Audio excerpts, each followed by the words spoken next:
100年前，红蝶降生之日，雪域迎来了万年不遇的天地异象，惊现五行之灵。五行之灵在红蝶周身自行凝聚，从此守护红蝶一生。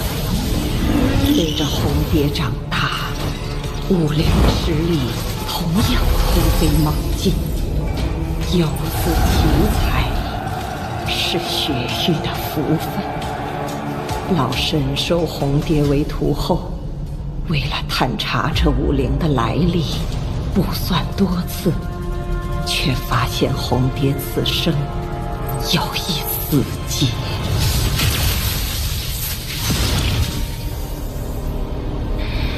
清河，此次出征，你带上红蝶的五行之灵，率大军前往4派联盟。世子，前日老身红霞龙体，终于算出红蝶死劫就在此次大战中。你若能帮他应下此劫，红蝶劫数便消，今后道之一途有为平坦。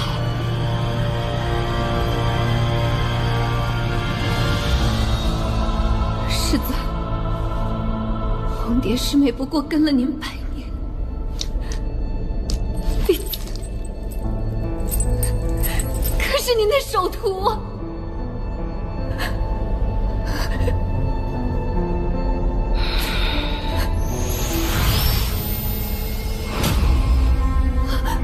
世子，您怎么了？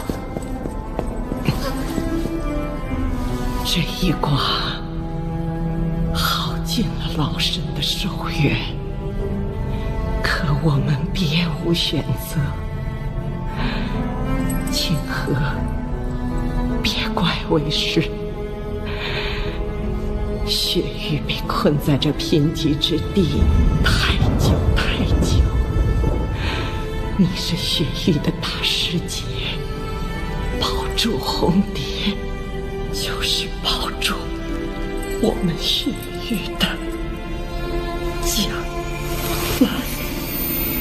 世子，世子，世子！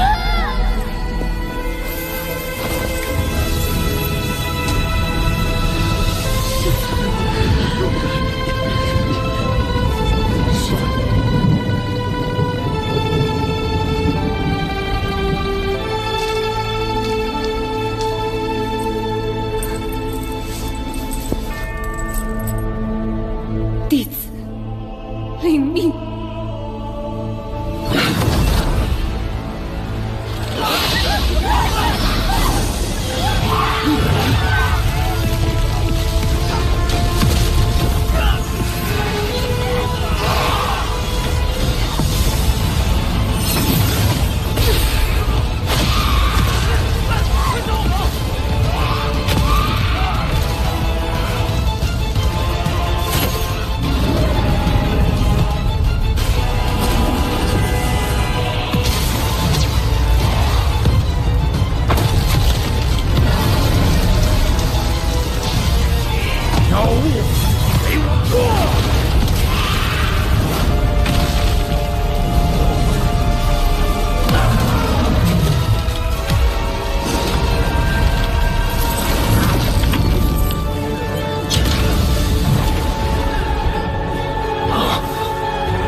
使者大人，朱雀国曾答应为我出手一次，那么现在，请杀了这条苍龙。没死，此龙在下可无权杀死啊！鹰变强者，不过取出血脉，让他不再惹事，倒是可以做到。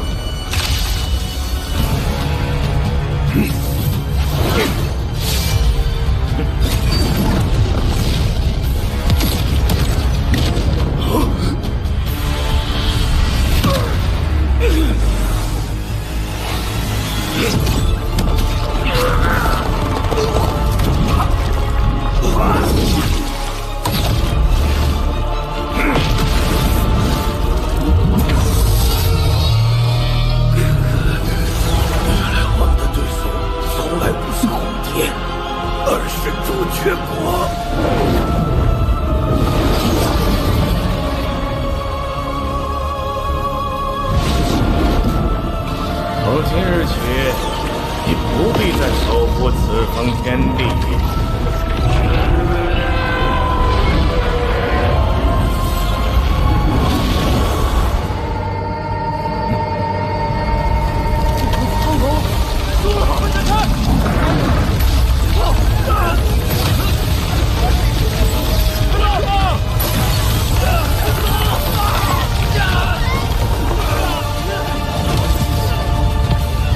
护国苍龙陨落，四派灭亡，大局已定。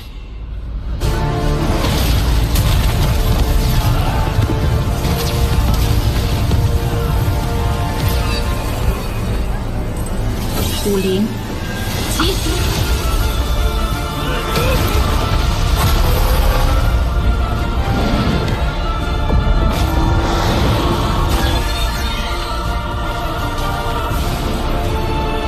闪了一个。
幸亏天念珠已将土灵吸收，否则我断无活路。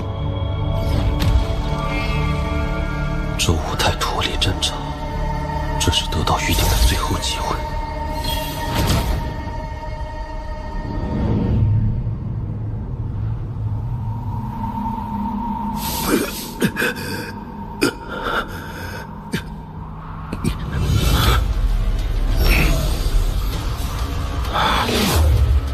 这一景，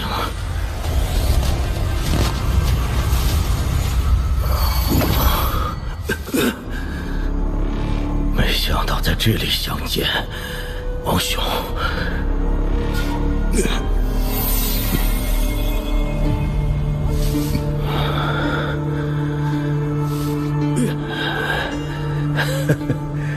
这玉鼎虽是至宝，我却担当不起。整个四派都担当不起，王兄想要便拿去，留不留得住，就看你自己的造化了。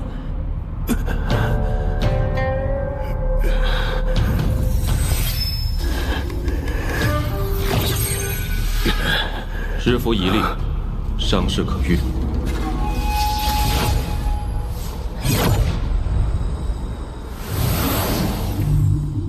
玉鼎到手，必须尽快脱身。不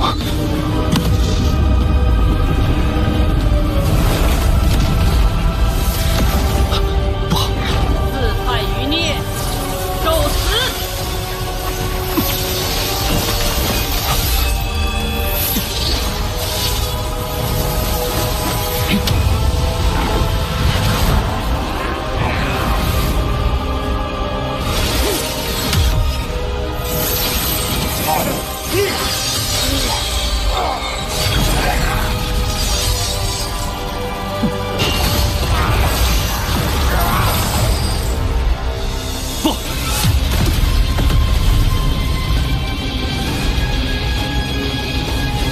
你走不掉。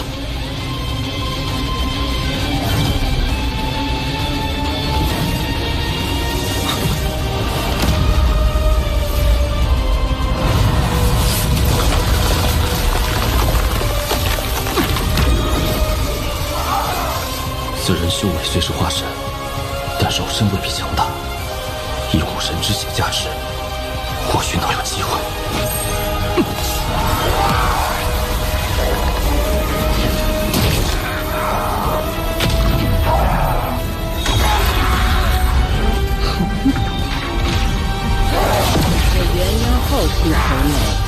倒是颇有意思。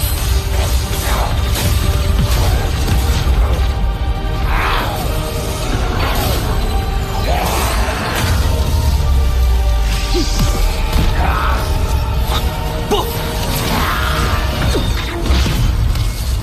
今日我即便侥幸逃脱，日后若是暴露，更难逃一死。唯有凭借天劫速战。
在下朱雀国欧志，道友可愿再次引来天劫？在下必有重谢。真是天劫！道友可愿现身一叙？只击杀一名化神，便消耗了全身法宝，上国之事绝不可参与。护国苍龙陨落，四派联盟大败，就此灭国。随后1年中，四派修士几乎全数死于血域围剿之下，幸存者只得隐姓埋名，在新生的血域国之内苟活下来。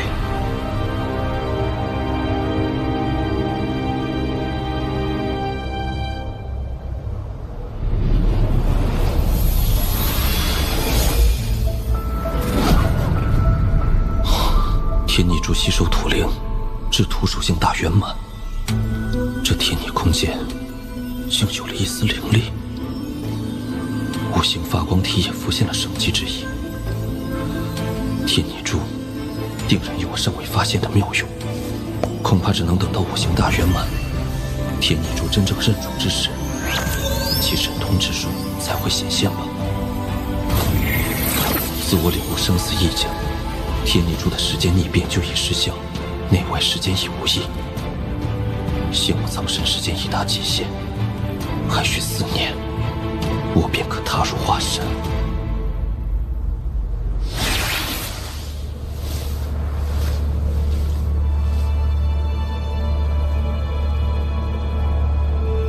短短5年，血域竟发展至此。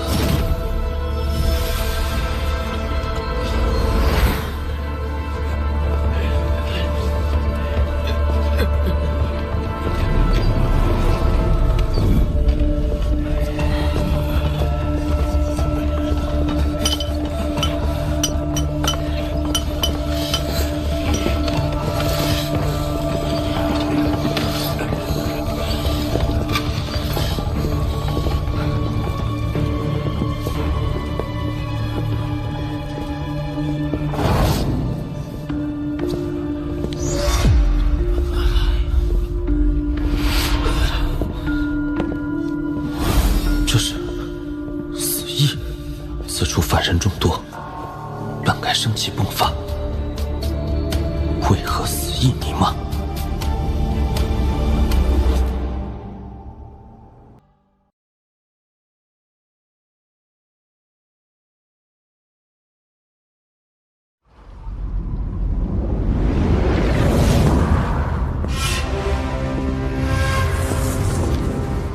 此处凡人众多，本该生气迸发。为何死意弥漫？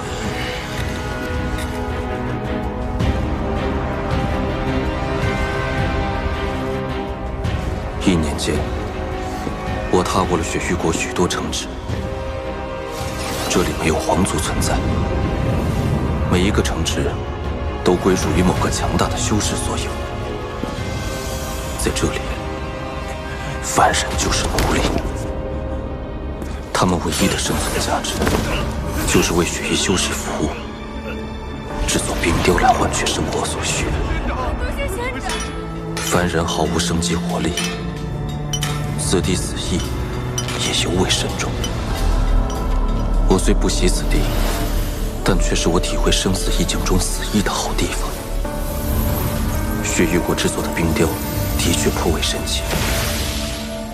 凡人所雕刻的冰雕，会有专门的修士为其刻下阵法，并以一种秘法激活，使得这冰雕变成如同傀儡般的存在。雪域修士的功法精髓，我钻研许久，但仍不得要领。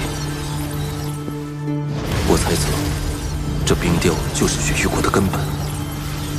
若能习得此法，再将其与木雕融合，定对我大有裨益。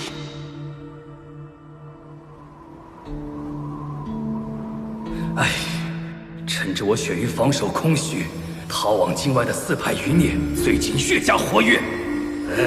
就算大长老们不在，这群丧家犬也掀不起什么风浪。先把内围的剿灭干净，腾出手来再收拾他们，不急。师兄，朱雀国还是一点消息都没有吗？哎呀，7位大长老随红蝶去朱雀国已有数年了，怎么能一点消息都没有呢？这种强行提升修为的逆天法术，哪有这么容易呀？我们现在虽有了星国之，可成为5级修真国，必须得有一个应变期修士。这没办法。哎呀，这术法也太过霸道了！每人只有1次机会不说，哪怕是成功到了应变期，也就只剩下100年寿命，而且修为也将停留在应变初期，永远无法突破。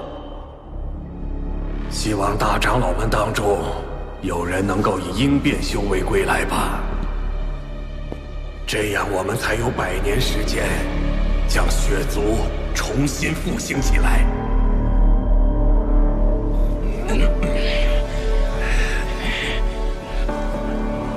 看样子，这雪域新国以城主分治，那这城主修为必然是有强有弱。11层。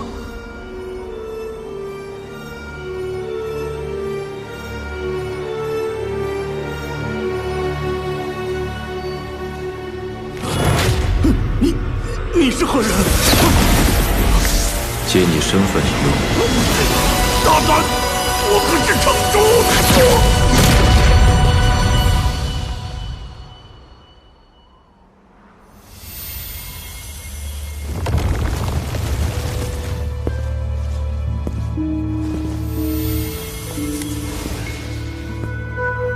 师傅，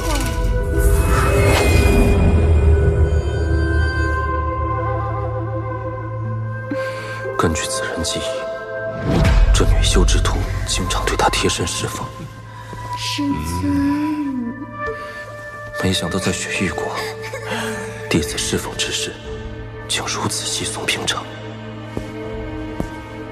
可有新的兵胚送来？师傅，刚刚送来2个血仙兵胚，拿出来，让为师看看你2人的手法可有精进。是。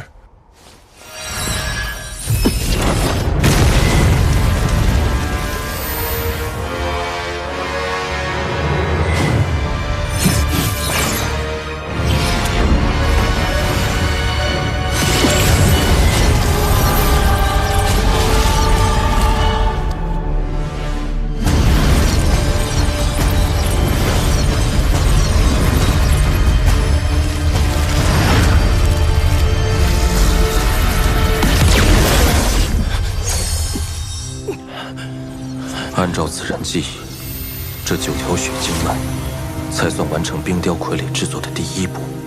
下一步便是以血域功法冰清诀将其激活。师尊，你几天没给弟子解答问题了，弟子修为又出现了变故，今夜还请师尊指导。说吧，什么变故？师尊，在这里说啊。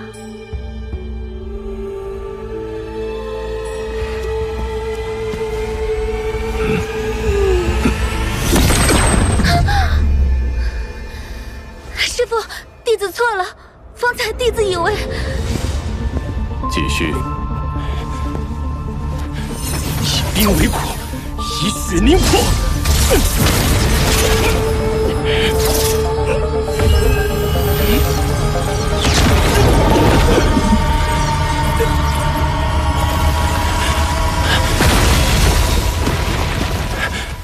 弟子又失败了。根据此人记忆，冰清诀讲究的是炼心，此诀以冰易骨，以血凝心，成就冰血之魂，从而达到心入冰清的境界。此诀果真是玄机不定，容不得半点失误。大师兄回来了。弟子参见师父，幸不辱命，找到了那4派余孽的藏身之处。要不，我们还是照例报给冰雪神殿，让他们来派人带路。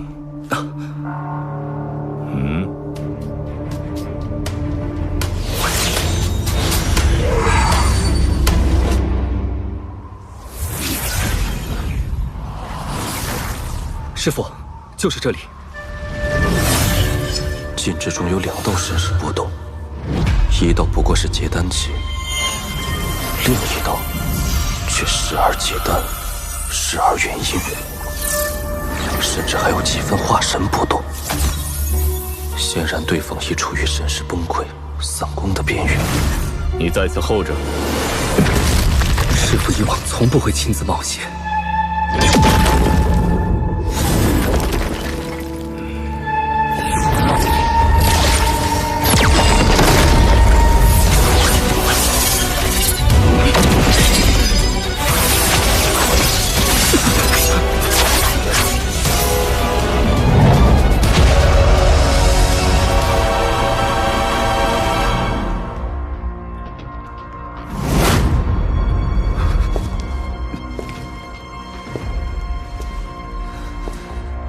放我师父一条生路，杀我吧！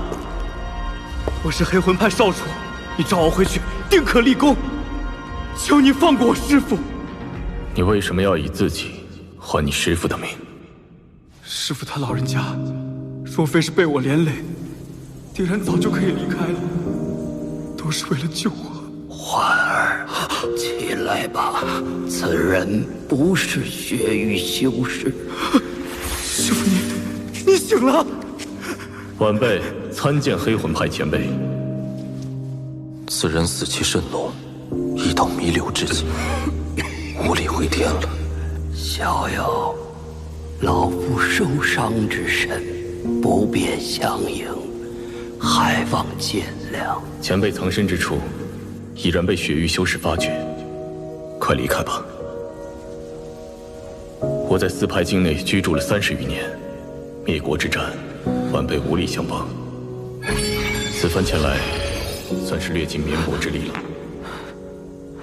前辈受伤太重，这瓶丹药可以暂缓散功之痛，使前辈可以远离此地。天下之大，或许另有机缘恢复修为。逍遥，但你可知道，老夫若是想走，当年便可一走了之。即便是现在，老夫拼了命加快散功，也定然可以离开。但你知道我为什么不走吗？这是我的家，我生在这里，死也要在这里。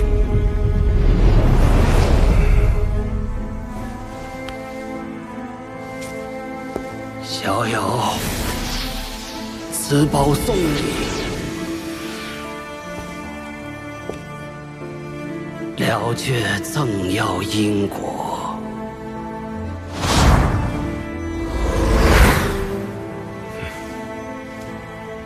多谢前辈。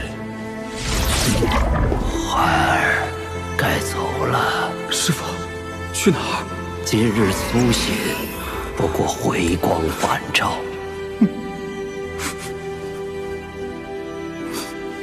走吧，以后你就要靠自己了，师父没法再护你了。不，师父，不要！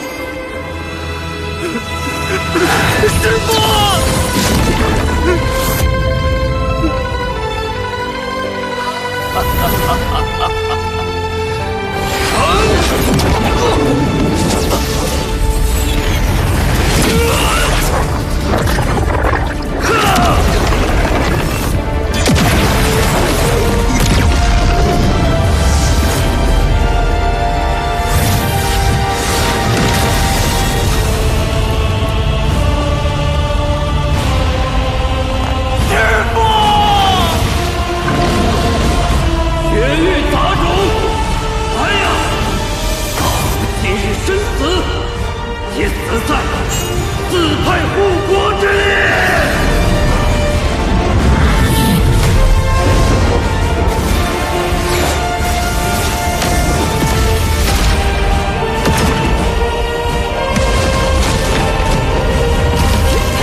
春去秋来，又是3年冰雪降。对冰雕傀儡的研究也有了一些进展。冰雕傀儡内主要是靠血经脉维持，齐49条血经脉才达到一个结丹中期的修士修为。冰雕内的血经脉越多，控制越难。一旦它们相互碰撞，整个冰雕便会崩溃。这冰清诀不能称为道之正途，可以说是剑走偏锋之法，与当年六玉之功法有异曲同工之妙。我略为模仿，改血经脉为血经脉，以鲜血配合生死之境，从而达到操控的目的。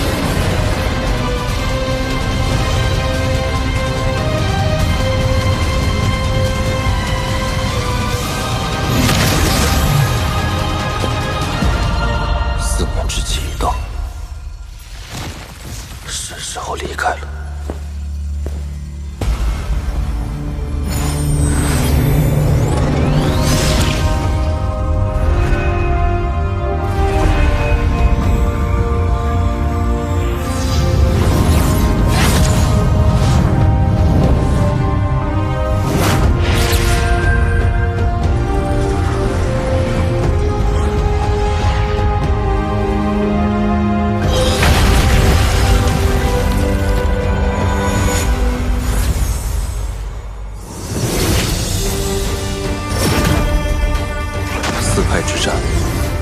我见过太多的死亡，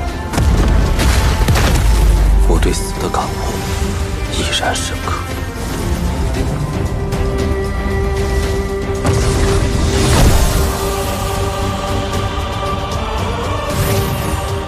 哎，主子，咱们这是要去哪儿啊？落叶归根，家在何处？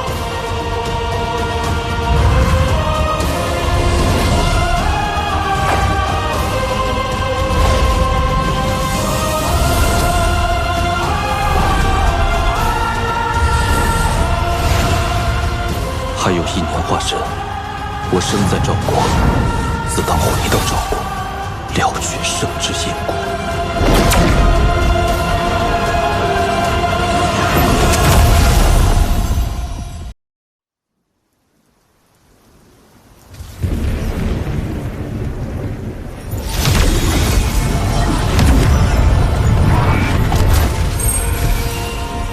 再向东4万里，便可抵达赵国。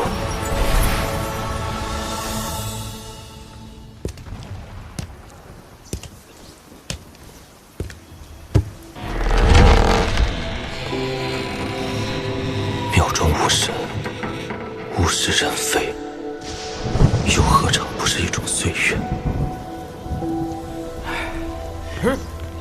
这儿有个破庙啊，咱今晚就在这儿歇脚吧。好，走，将就一晚吧。哎呀，这鬼天气！庙里无僧禅意存，院内俗人扰清门。道友可是觉得被这些人破了雨夜意境？此人一眼就看出我的身份，我却看不穿他的修为，定不简单。不必紧张，在下墨志。阁下是山野之人，没什么称呼，唤我曾牛便是。哦，曾牛兄，不如你我2人在这雨夜论道一番，也不算辜负这番意境，如何？哎呀，曾牛兄真是修为惊人呐！若在下没看错，应是到了意境锁魂、云霄有望的境界了。什么他娘的锁魂啊，云霄的，那人莫不是疯了？阁下此言甚是，疯之一字用得甚好。若非疯狂，也难以体悟这天道之法；若非疯狂，又有谁会去求那长生之术？所谓天欲所得，必有所欲，就是这个道理。什么乱七八糟的，一句也没听明白。哎呀，曾兄可懂啊？莫兄自中玄机，在下不懂，但我却认为，疯子用的不好，不如用痴。妙啊！哎呀，我辈中人若是没了痴念，定然无法修成正果，圆那天道有损之令啊！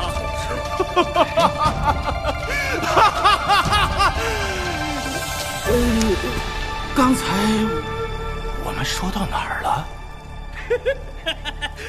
还真是个疯子！就是哎，疯疯癫癫，真是什么人都有。罢了，忘便忘了。在下墨志，不知阁下如何称呼？曾牛。雨夜之美，在于意境，在于生生不息，这才是雨夜的美处，也是人生的味道。莫兄认为，何为生？凡人常说生火，生火，想必这火便是生。那何为死？不知兄台如何称呼？他叫曾牛。说多少遍是？就是啊，我都记住了。自从在下感悟天道之后，这记忆每况愈下。曾牛兄见谅。冒昧一问，兄台感悟的是何种意境？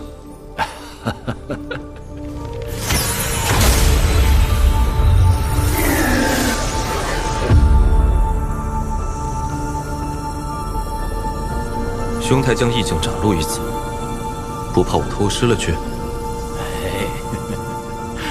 你有更高的追求，怎会拘泥于我这小小的意境？莫知兄自谦了，意境并无强弱。意境虽无强弱，但境界却有高低。获得意境，无非2种方式：一是模仿他人意境，二是借天道悟出自身意境。虽2者都能化神，但境界差别巨大。前者无论是战力或潜力，都远不及后者。能感悟出自身意境之人，凤毛麟角。为达化神，他们只能出此下策。但你不同，曾牛兄日后必大有可为。唉，没错，这便是望境。哎，你铺盖哪？今日有无根水降，这洼地之水便是生；他日无根水失，这洼地之水便是死。此地神像在时，庙宇为生；如今神像消失，便是死。唉，今日雨夜，我不看天，不看地，也不看雨，我看的是这雨的一生。曾牛兄，你懂便是懂，不懂便是不懂，好自为之。我苦思生死数十载，今日终于明悟：欲出生于天，死于大地，中间下落的过程便是人生。这便是生与死，这便是独属于我亡灵的生死意境。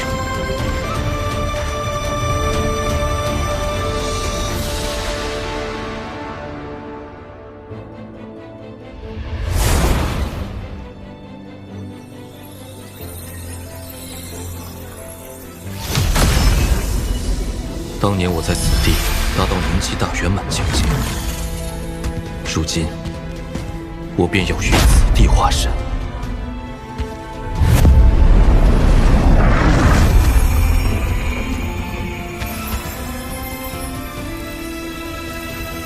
现在分身已是元婴气大圆满，但本尊受寂静所困，还停在结丹后期。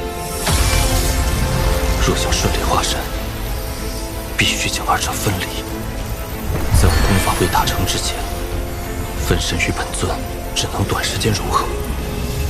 既如此，不如趁机各自修道，分身修内，走先天之路；本尊炼体，修古神之道。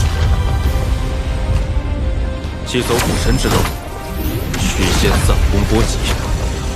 我帮你。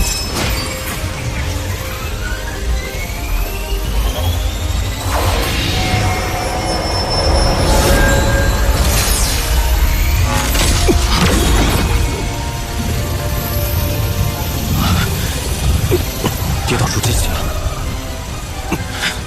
继续。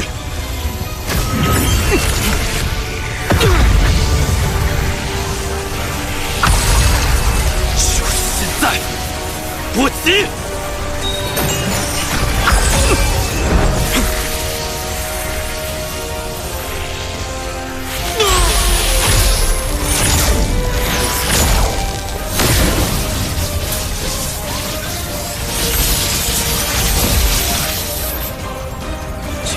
炼制成法宝，此物于我已无用。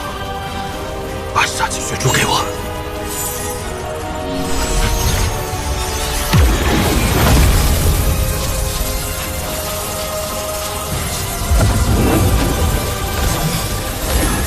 古神诀，我再助你一臂之力。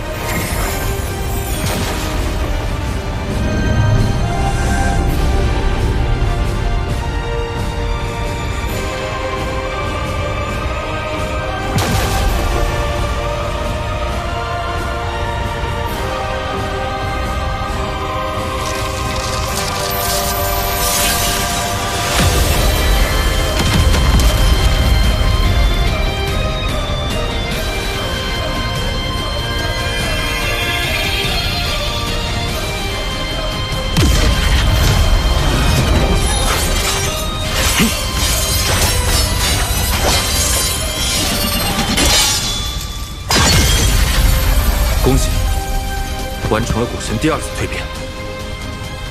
但我不能在此久留，若有人发现我修古神之道，定会引来灭顶之灾。我将沉入大地，经历星球地心的考验。古神之道注定孤独，先天之道亦九死一生。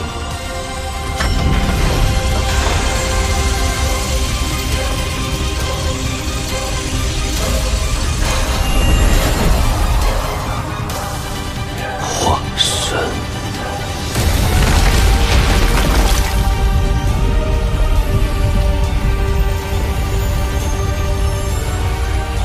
生死一劫，看看。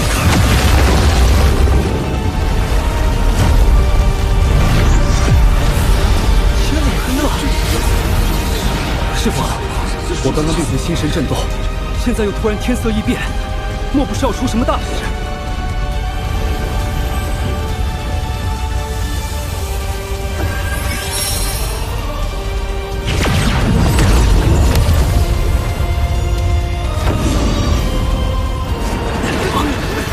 有人在我族化神。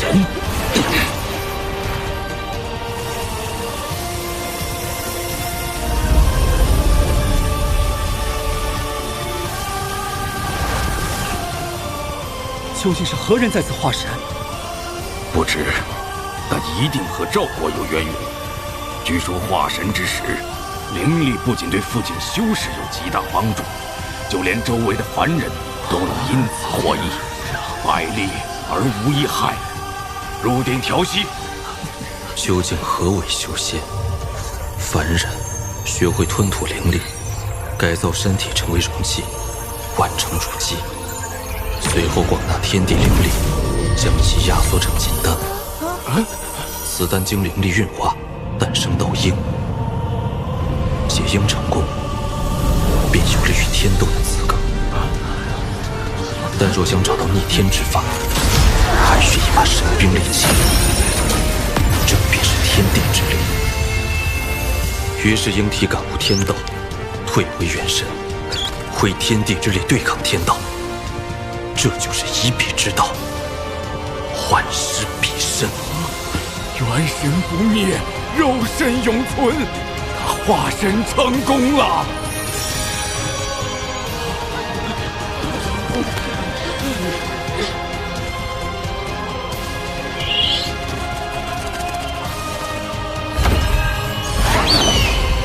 莫兄所说的境界，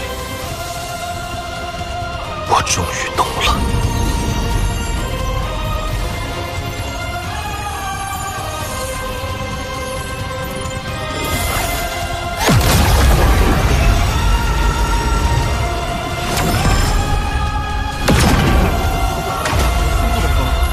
我不是仙人。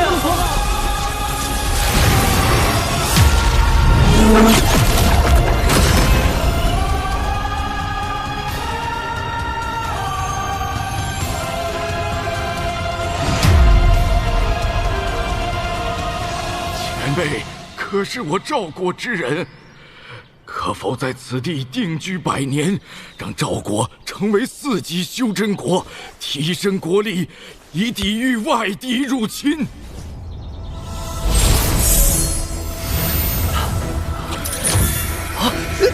这体内经脉仿佛通透了一般。40年就到达筑基后期，不错。你是？还真以为掉了几根木头，你就是我寿无双的天妻了。我来陪你。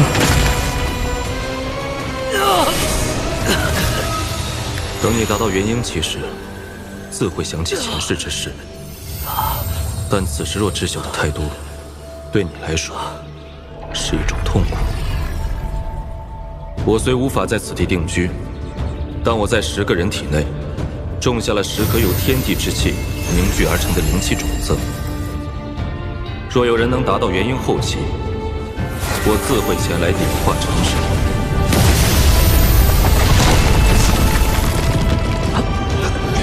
此物可保赵国免受同级修真国入侵3次，好自为之。多谢前辈。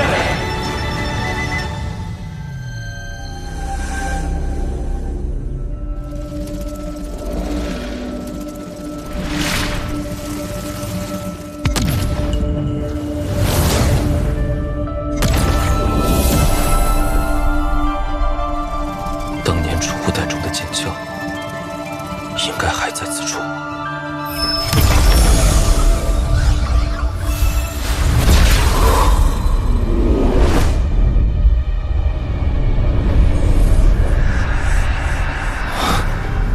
找到了。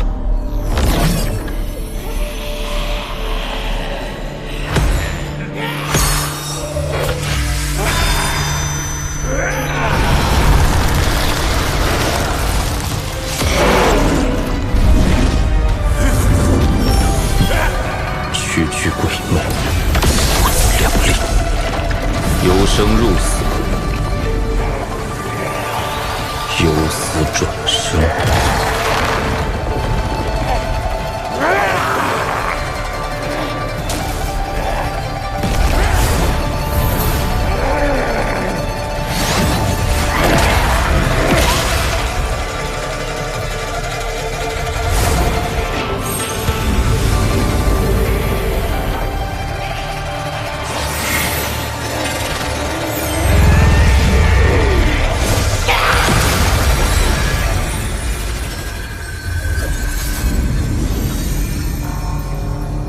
这化神期的挪移之术，却比瞬移强出不少。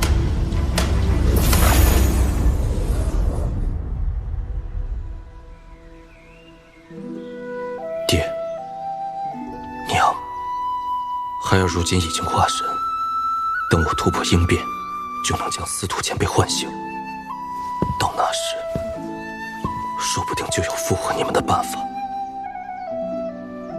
再等等我。若想突破应变，除了极其稀有的应变丹以外，仙界之气是唯一的办法。此次仙界之门开启，所有修士都虎视眈眈，此行必定会经历一场恶战。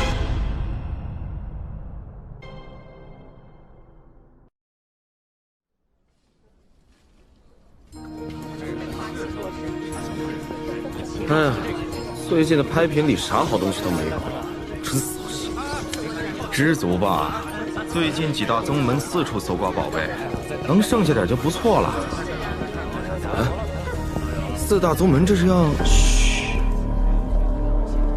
我听说他们要去仙界啊。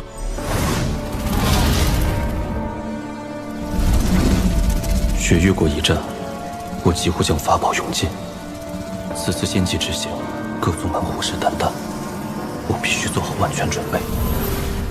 第一步就是重炼剑法。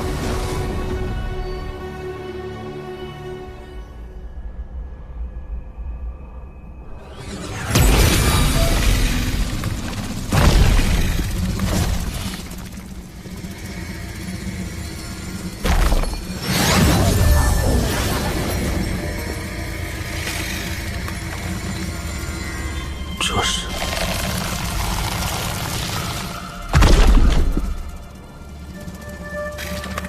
此物对你有用。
在这儿等着，我去一趟虎神之地。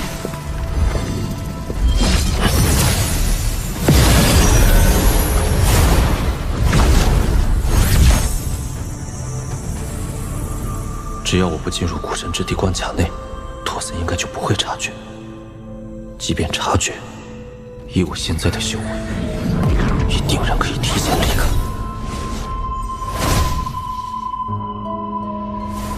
上次我在修魔海炼制剑幡，却引动天劫遭到重创。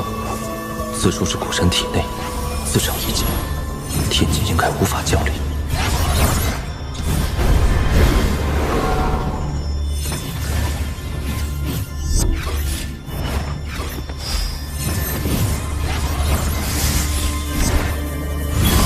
最后一个。若我猜测有误，天劫降临，唯一的金幡怕是很难保住。可若现在停下，金幡达不到小成，威力不够，仙界之行也起不到作用。赌一把。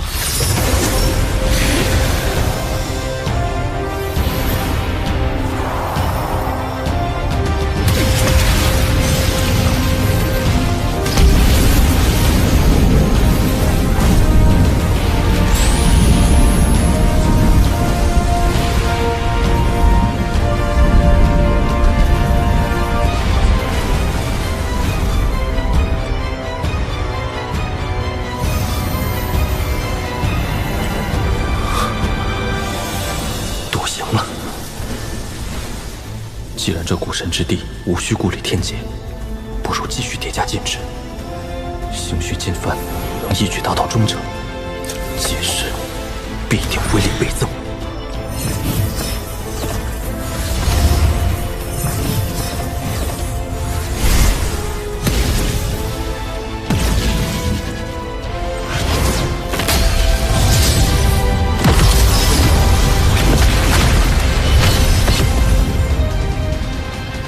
以我修为，这金幡离中程还是差了一步。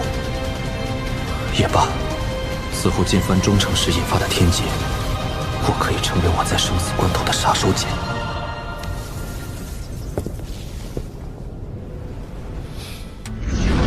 此法宝为混元取手圈，世间任何兽类都可为收服操控。只是使用此物会耗损灵力，收服的兽类越强大，耗损灵力越高，需量力而行。若能再收服一只妖兽，也算意外之喜。若找不到，再离开也不迟。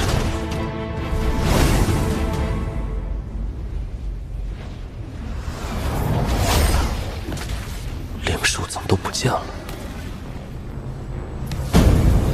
皇上！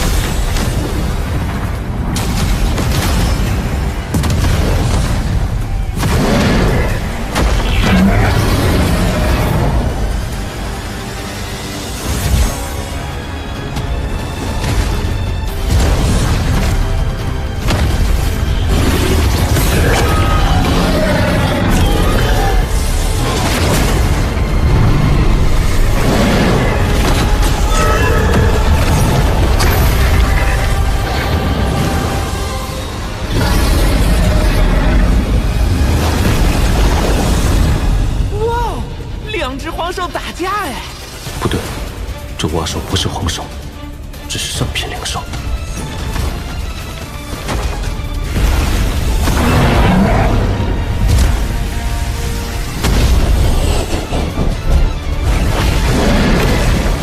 能与黄兽一较高下，真不简单。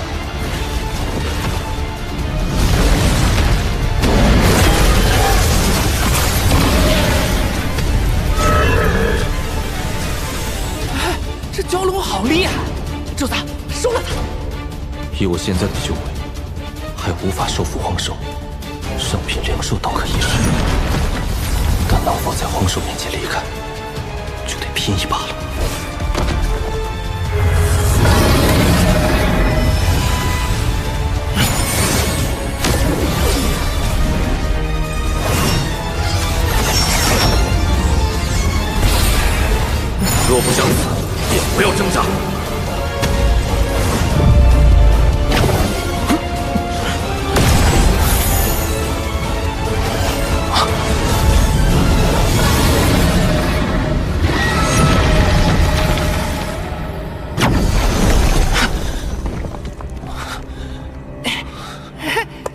主子，你没事吧？这瓦手着实厉害，锁住的一瞬，体内灵力差点被他吸光。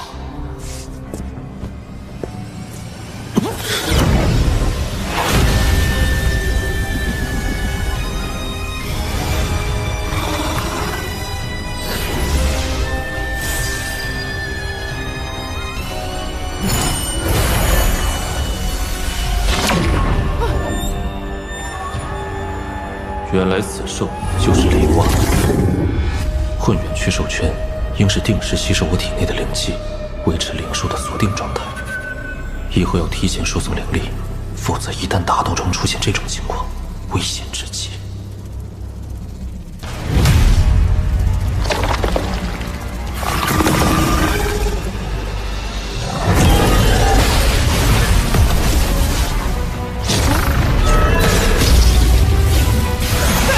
他俩怎么打起来了？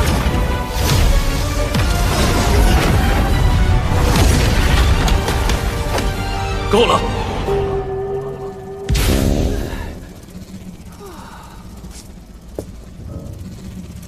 我要在此调息，都不得造次。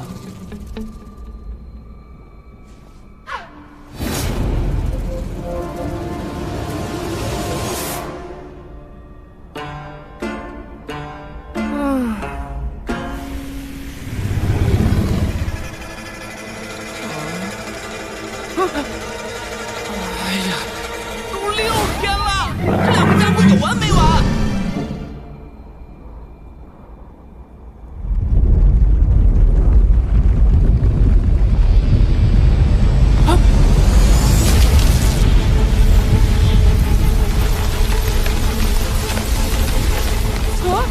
完蛋了！主子醒醒啊！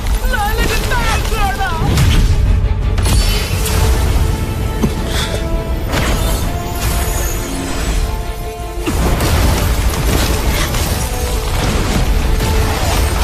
以我的修为，恐怕难以制服。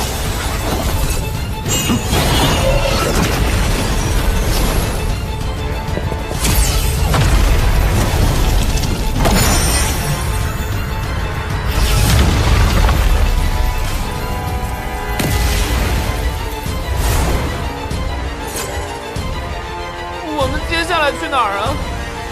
域外战场。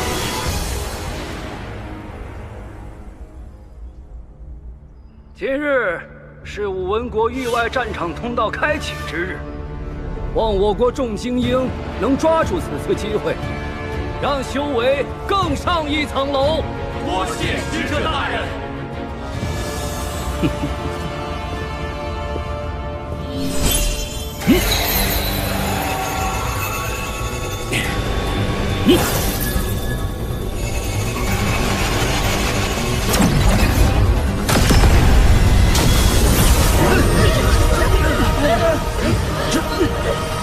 这是这么多幽魂，域外战场崩塌了，怎么回事？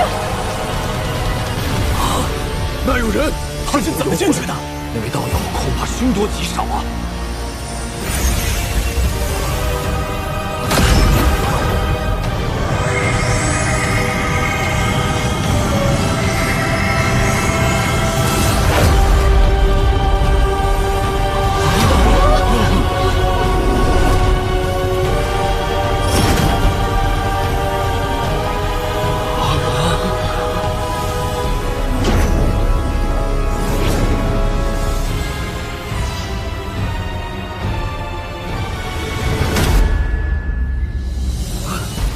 晚辈孙文，参见前辈。参见前辈。此为何地？回前辈，是武文国。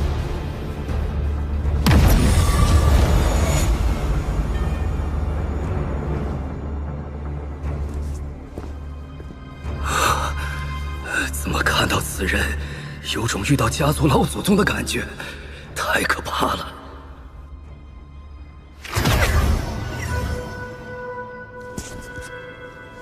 如今金幡、灵兽、魔头与上古法器均已备好，就连那3把剑鞘都被我以元神祭炼。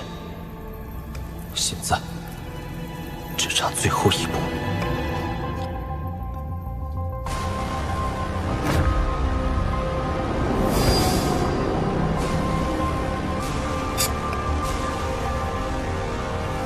好了，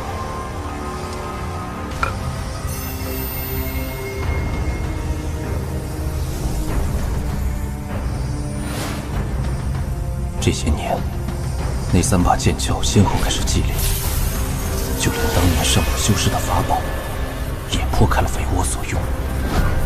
可唯独在修魔海内得到的此物，我一直看不透。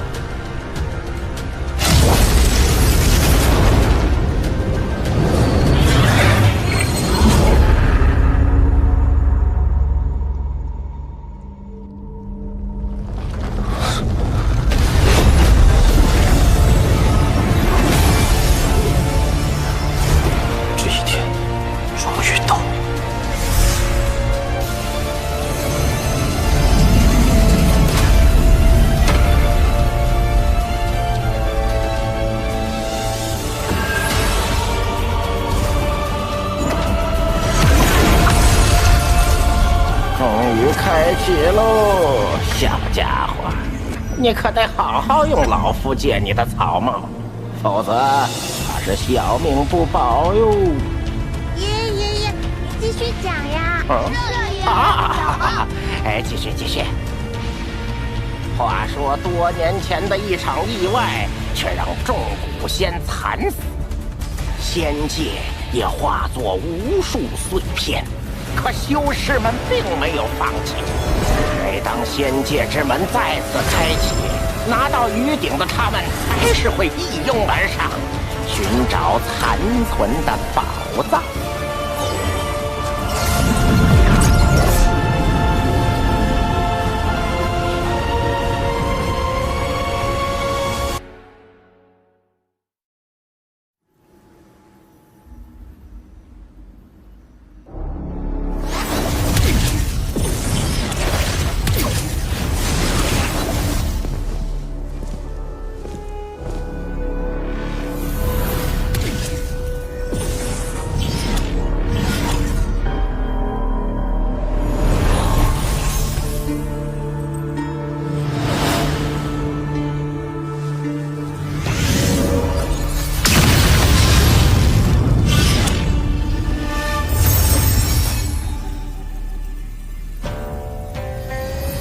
一掌竟能将仙界之门破坏至此，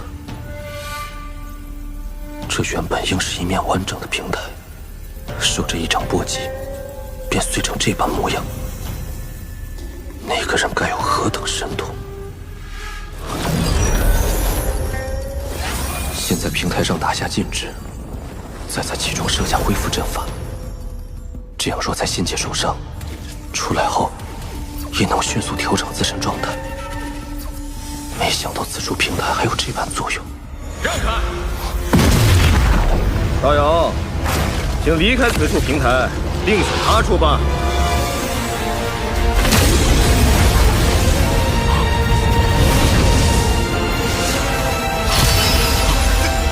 是魔族。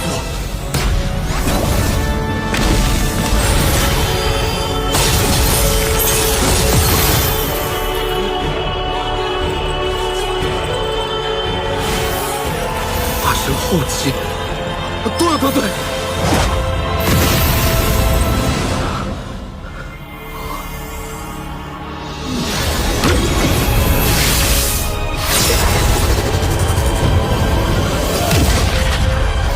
此人修为莫测，不可得罪。小兄弟，来和我一起啊！怎么是他？真恶心！还是找个修为低的吧。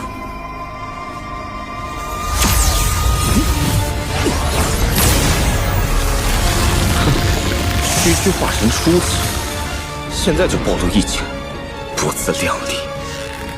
不过一看这小子就难缠，要不还是选他吧。这位道友，请离开此地，另选他处吧。哼，那就别怪我不客气了。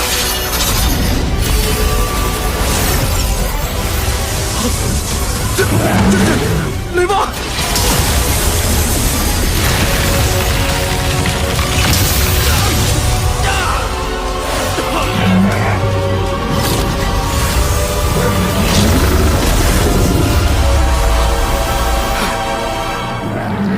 这人，我是不是在哪儿见过？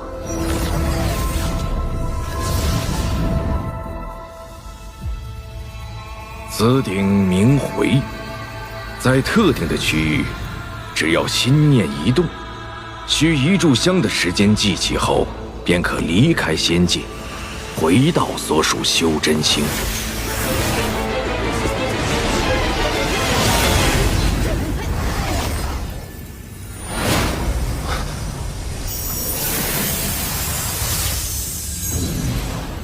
这便是仙界吗？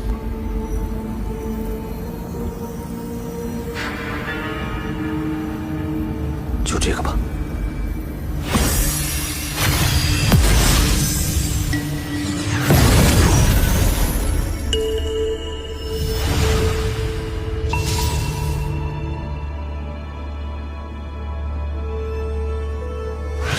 灵石，难不成这里的宫殿是通体用灵石造就的？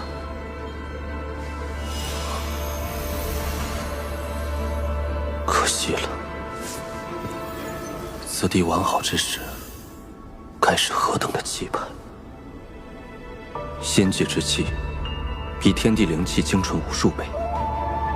谁料这仙界破碎，仙界之气也消散殆尽了。到底是何等神通，竟能将仙宫毁灭至此？当年仙界究竟发生了什么？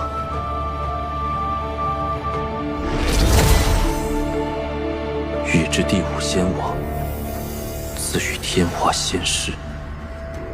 哇，仅一个仙室的仙宫就如此豪华了，那仙王的居所得多气派啊！丰碑理应放在宫外，以示众人，而今却安在宫殿深处，实在蹊跷。此处有禁止波动。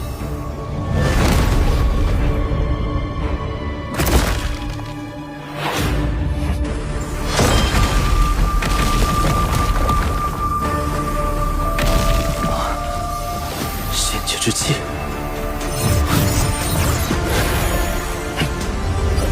仙界之气，需用自身元神炼化，形成结晶，方可储存。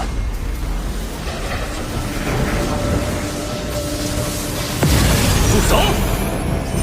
此地是我大罗剑宗早在3000年前就已经发现，你若一意孤行，大罗剑宗必将追杀到底！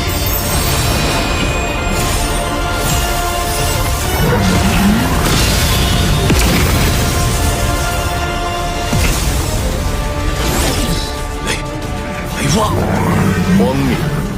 这仙界之地，何时成了有主之物？去！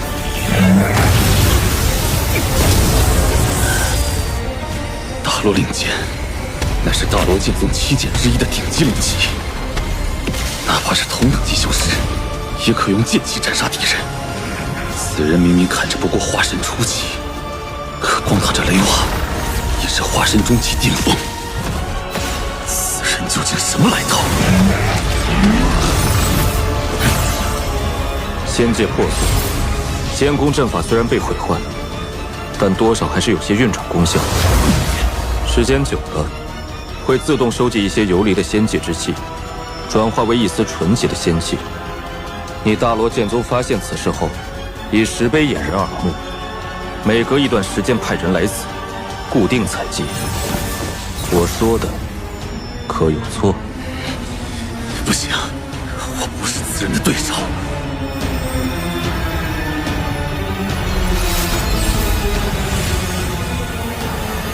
这么一点仙气结晶，依然相当于几乎半个赵国所有灵力总和。为今之计，只能全力以赴，拖他一时。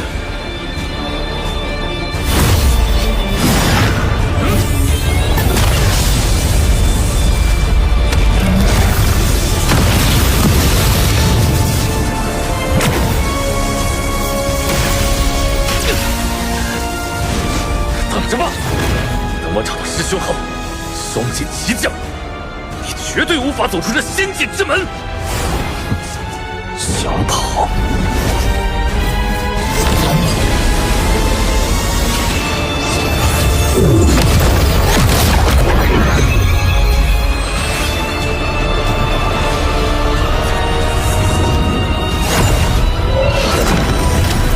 在仙地以传送阵通向，这宗门好大的手笔！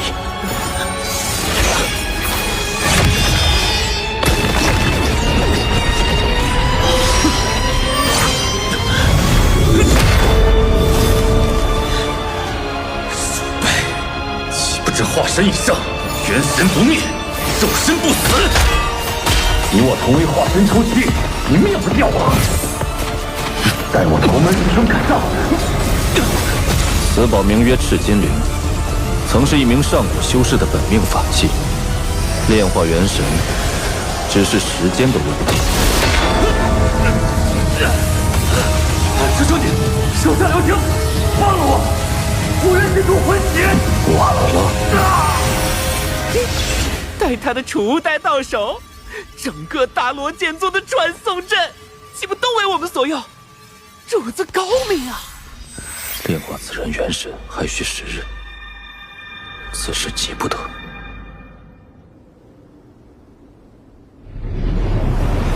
可惜了这些仙木，若是并未枯萎，每一个都相当是万年之木，用以木雕，不知能增加多少倍威能。那是洞府。洞府虽然早被搬空，但这残留的仙人禁制，却对我有所裨益。将来依次打下第999组禁制，便可将锦幡炼成中成境界。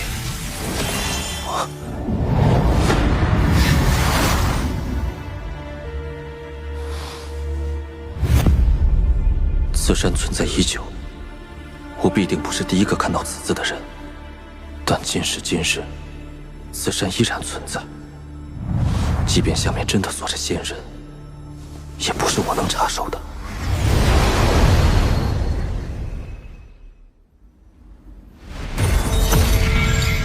时日已到。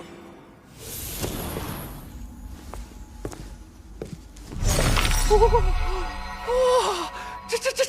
这么多极品灵石，主子，这下我们彻底发了！鼠辈，拿命来！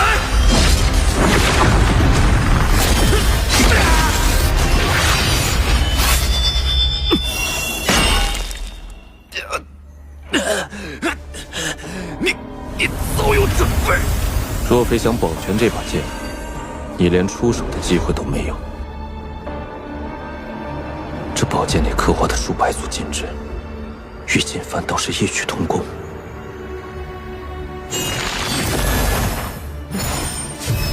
我大罗剑宗共探得仙界碎片之地37个，其中均有门派传送点。凡持此剑，以极品灵石开阵，便可任意往来。此剑干系重大，绝不许落入他人之手。此处已然被彻底摧毁，完全不像是有仙界之气残留。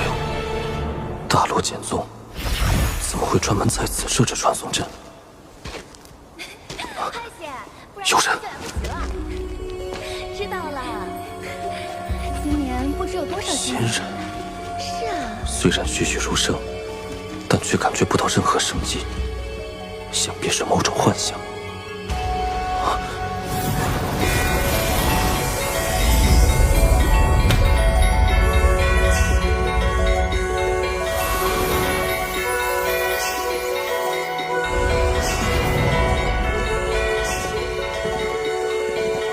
这是往日的仙宫。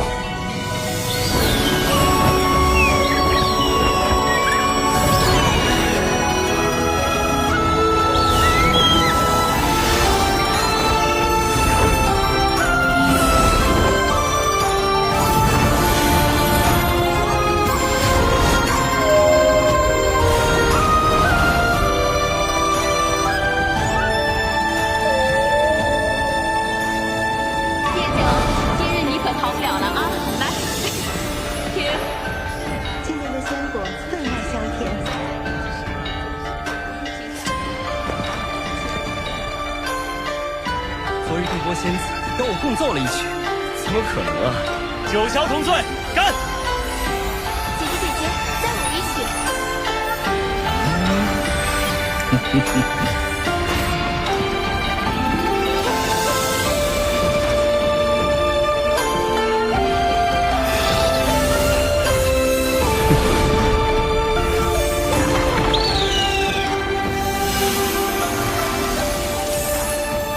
好似天地之力尽在手中，可以随意使用，便能产生无穷变化。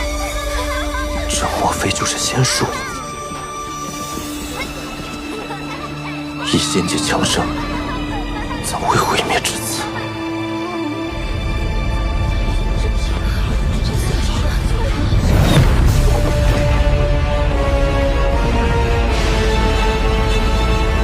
何人放仙剑？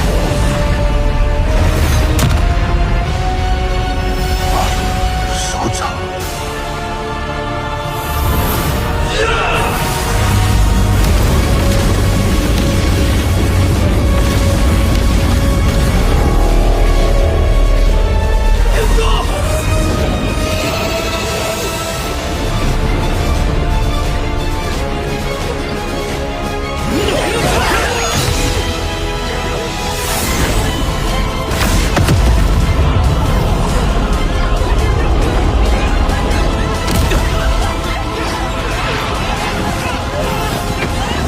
仙人一剑，竟一闪天海。这场虽是万劫，或是机缘。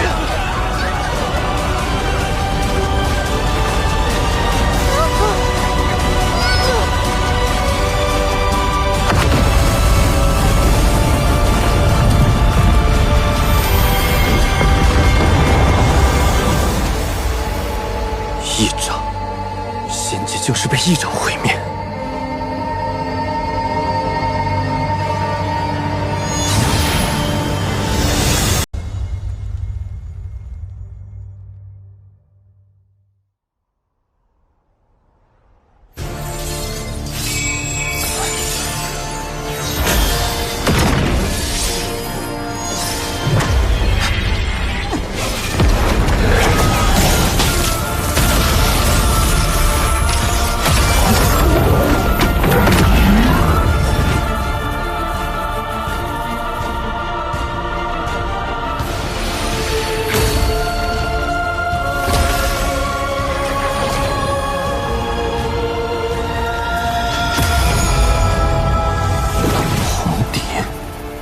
你果然认识我，说吧，你到底是谁？雪域天之娇女，谁人不知？不说，那今日便留在此地吧。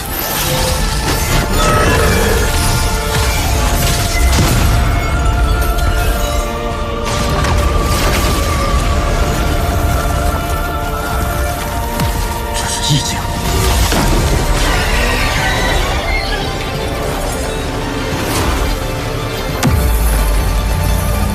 怎么了？醒醒啊！区区化神初期，不做挣扎，能有无痛之死？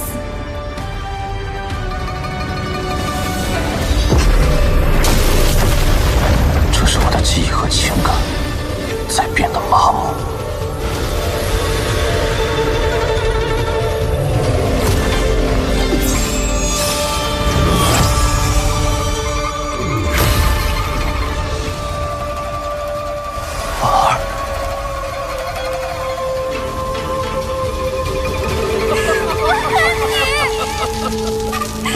从不信天命，他已经走了。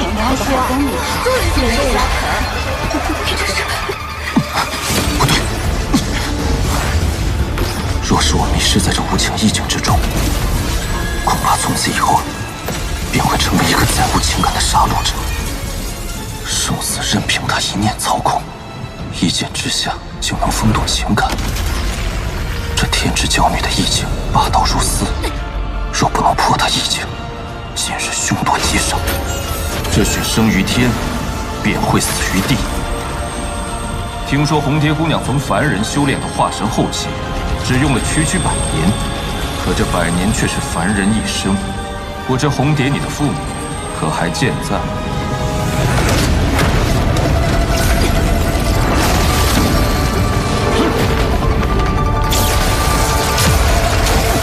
红蝶，不知你父母除你之外，可还有其他子女？若是没有，那么岂不是无人送终？人有不孝，自为其一。不知死活！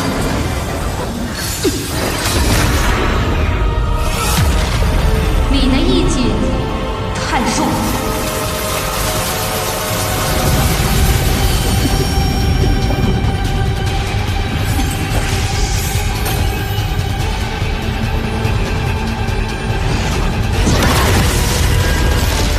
他的意境没有崩溃，而是散开了。但只要杀了他，100年时间，凡人一生，父母至亲岂能是天道可以抹灭？红蝶，你爹娘即便进入轮回，也一直在你身后看着你，你可敢回头一看？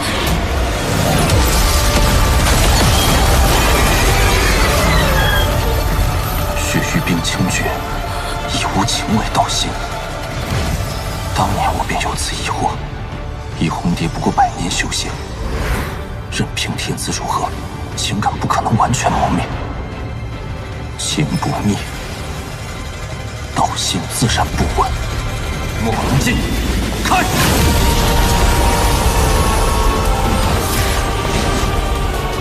区区化神初期，却懂得坏我道心，此人绝不能留住。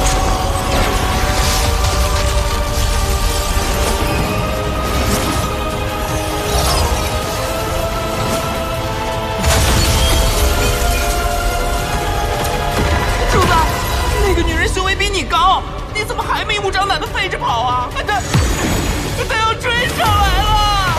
你跑不掉。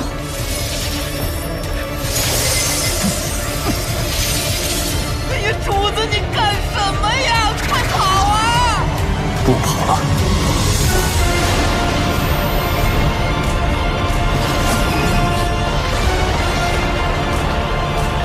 这是。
拥有传送阵法，看来此人身份绝不寻常。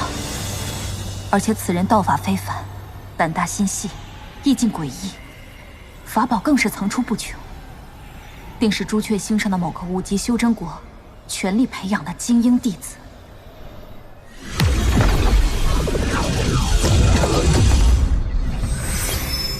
这空有感悟的一掌，真唬住了红蝶，否则以我和他修为差距，恐怕难以脱身。一掌便让我灵力耗尽，这仙术消耗也着实惊人。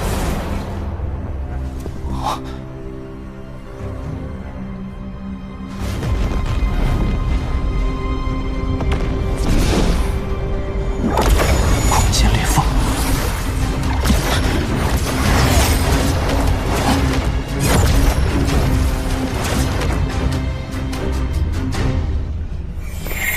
哎呀，上头是裂缝，下头是岩浆，就算有宝贝也毁成渣子了。大罗剑宗即在此修建传送阵，这洞内必有乾坤。此地十分诡异，若我孤身潜入，过于危险。找一地守株待兔，方为上策。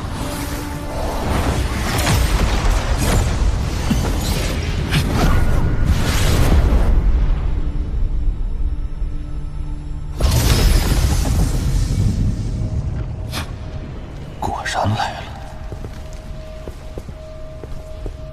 三师兄，这里就是当年的仙兽府吗？没错，此地是当年仙界16座仙兽府之一，被始祖老人家偶然找到。千万年来，此地毁坏严重。六师弟，你刚刚化神，一定要注意空间裂缝，时刻运转迷熏诀。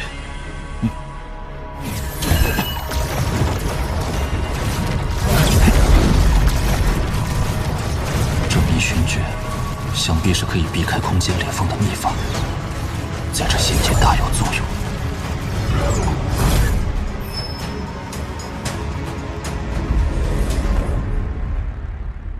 进入洞府之内，便无法使用瞬移，一定要小心。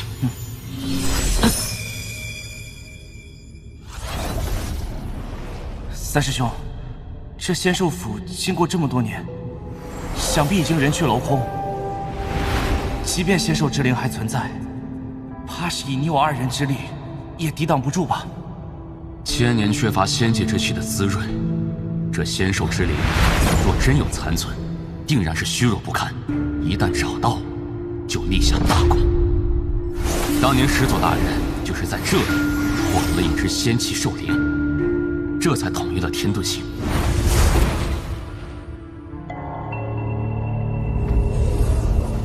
如此宝地，难怪专门建有传送阵。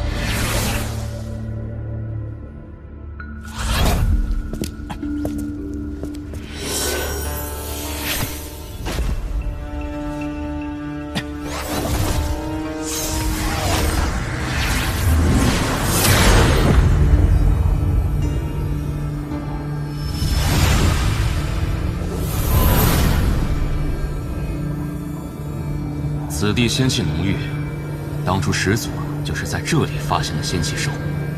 师弟，你帮我护法，我来收取仙界之气。好。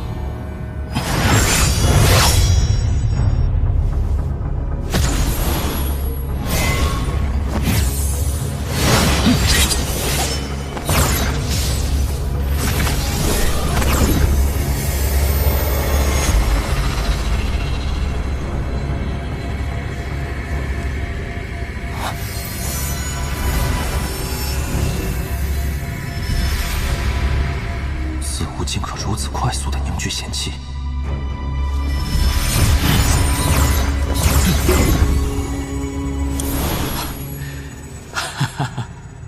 六师弟，这次咱们收获不错，这些仙界之气足以凝结2粒结晶。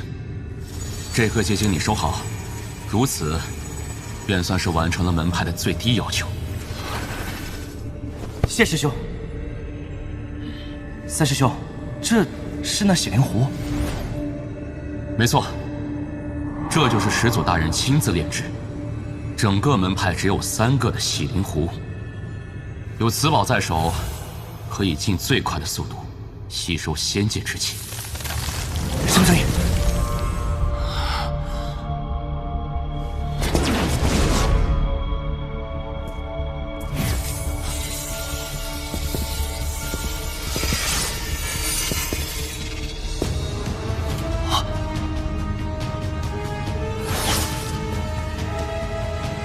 师弟，你上去看看，这骸骨眉心的光团为何物？为何我觉得此物有些熟悉？师弟别怕，三师兄为你护法，大胆去看。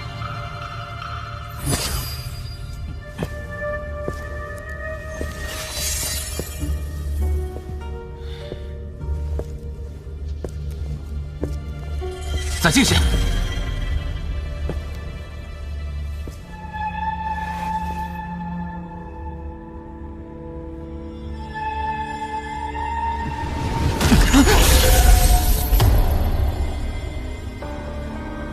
再进3步，把头骨拿过来。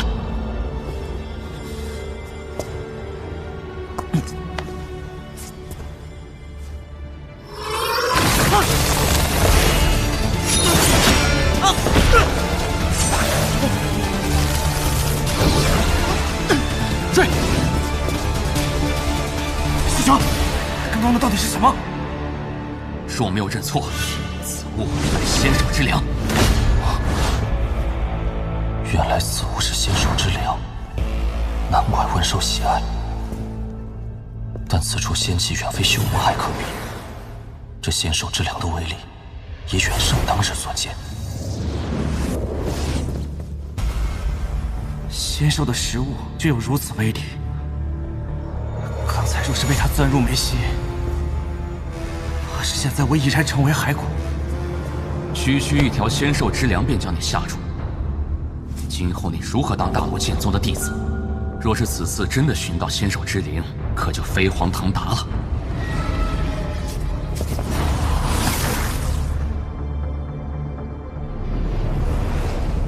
哼，用师弟性命试他，他这师兄倒是居心叵测。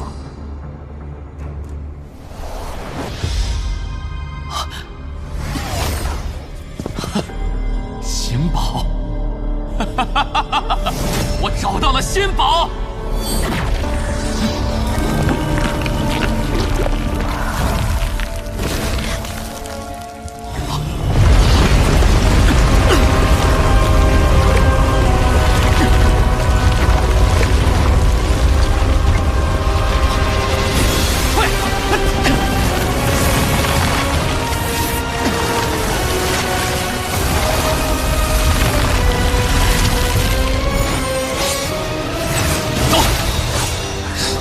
离世。师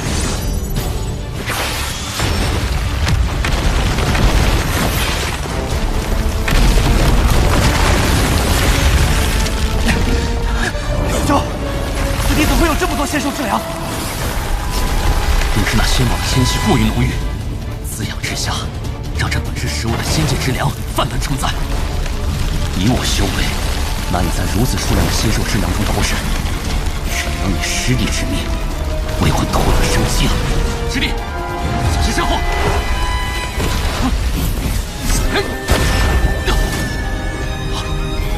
师兄，你要干什么？化神终起。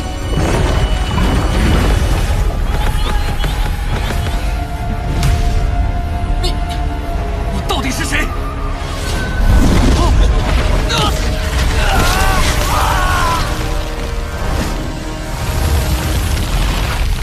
仙宝机缘千年难遇，这仙兽之粮倾巢而出。